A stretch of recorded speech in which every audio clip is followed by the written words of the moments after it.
Speaking of elections, we've had two important elections. One is Trump, you've already mentioned that. And the second is, of course, here in Australia, smaller country, but we've had some news, which is the Labor government. And I'd love you to comment on what that means broadly for the Myanmar elections, more specifically for the Myanmar elections, and more broadly. Do we know yet what we can expect from the Labor government? We know we can't expect much from Trump. We don't think we can. But what can we expect from the Labor government? Do we have thoughts on that?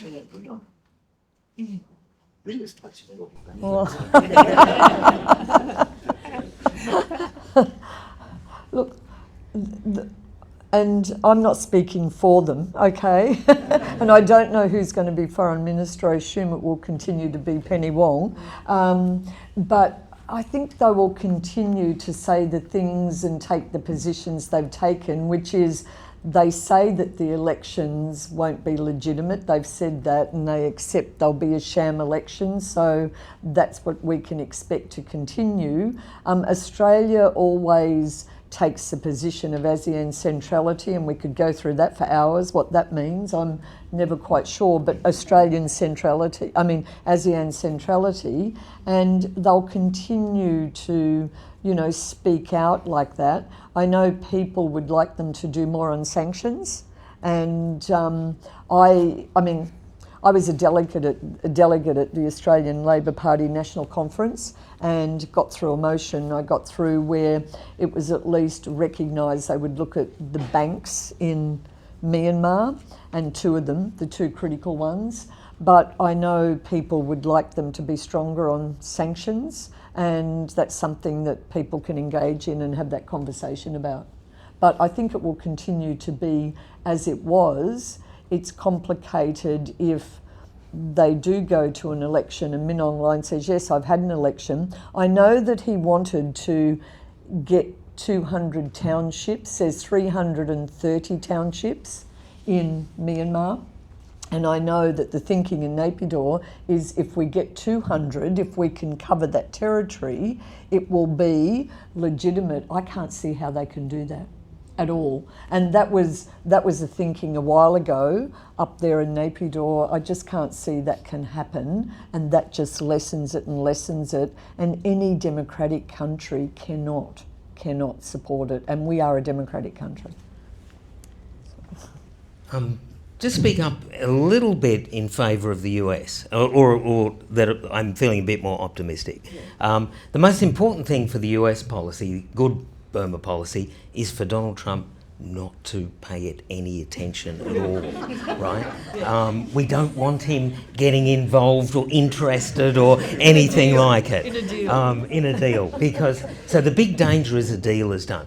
Because in America, funnily enough, there's real consensus about what a disaster Burma is and the evils of the regime and all that. So this very day, actually, a new bill entered the US Congress, which will enforce some sanctions that were put in place back in 2022 and add some extra sanctions that Janelle mentioned about some of the banks, so to close off some of these loopholes. So that's just gone into the Congress, and it's backed by a group called the Burma Caucus, which is a group of Congress people in both the House of Representatives and the Senate, and it's bipartisan is the important thing.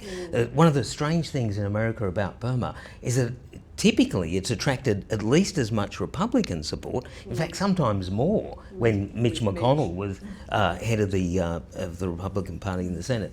And also the great organs of State Department, Treasury, National Security Council, all of those are full on about supporting democracy in Burma. They know the score. There's incredibly talented and expert people in Washington who really know what's going on. So as long as Donald Trump doesn't get involved, I'm sort of confident that things will be a bit better.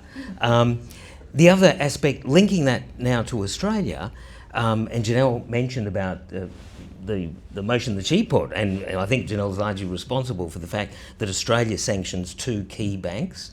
We're the only other, there's 4 countries who sanction these particular banks, absolutely critical, but there's some others that need to be done, and that's covered in this new bill going into the Congress today.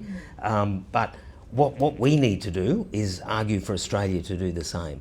And I think we'll just be pushing on an open door. I think they'll do it, actually. But yeah, that's one really practical thing that Australia could do. Chris wants to comment on this. Janelle mentioned two roles for Australia. One, sanctions, and Sean's dealt with that. The other one mentioned was ASEAN, and I want to make a couple of comments on that. ASEAN centrality, yes, and I accept that ASEAN is central to some resolution in Myanmar, but ASEAN is lost. ASEAN doesn't know what to do, as I mentioned. They adopted their 5-point consensus in 2021, and they don't know what to do. And we have a role in enabling ASEAN to be central. And it's not just us, but it's all the regional countries. This is not going to be solved in the UN in New York or in Washington. It's got to be solved in our region, and our region is more than ASEAN. So Australia has a role in working with ASEAN and with other regional states, Japan, Republic of Korea, both of which have very large investments in Myanmar, China, India, Bangladesh. These regional states have never actually met to discuss Myanmar. And there is a need for them to do so. And the ASEAN Plus Forum is probably, the ASEAN Regional Forum is probably the place for that to occur.